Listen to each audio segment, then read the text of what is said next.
پہنچے تو منافقین نے تنگ کرنا شروع کر دیا، منافقین نے بے حد تنگ کرنا شروع کر دیا، بہت زیادہ پریشان کرنے لگے۔ اور یہ نہیں، اس کے بعد حضور کی زندگی میں احد میں حضور کی جسمانی تکلیف پہنچائی گئی، حضور کے دندان مبارک شہید ہوئے، خندق میں حضور کو جسمانی تکلیف دی گئی، حضور کے بے شمار طعنے کسے گئے، حضور کی بیوی کے اوپر نعوذ باللہ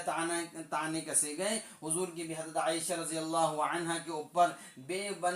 پناہ برائیاں ان کے اوپر کہی گئی۔ بتاؤ، لاؤ ایسا بندہ کوئی لا کے دکھاؤ، ہے کوئی ایسا بندہ دنیا میں جو تمہاری نظر میں جس نے یہ ساری تکلیفیں دیکھی ہو، اس کے باوجود بھی کہتے ہیں میں غربا کے ساتھ رہنا پسند کرتا ہوں، میں ایک دن کھاؤں گا تو صبر، ایک دن کھاؤں گا تو شکر کروں گا، ایک دن نہیں کھاؤں گا تو صبر کروں گا۔ لاؤ نا، تم میں سے کوئی ایسا بندہ لا کے دکھاؤ، ایسا بندہ مثال پیش کر کے دکھاؤ جس کے ساتھ یہ تمام تکالیف یکے بعد دیگرے پے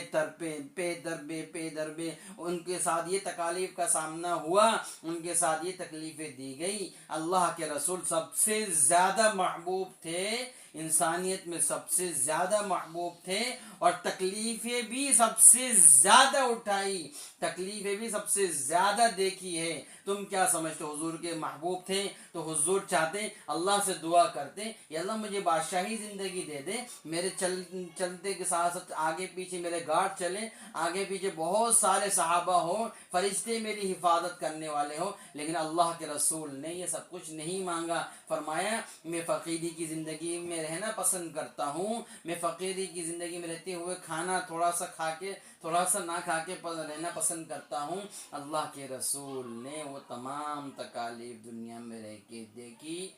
جس کا ہم اور آپ اندازہ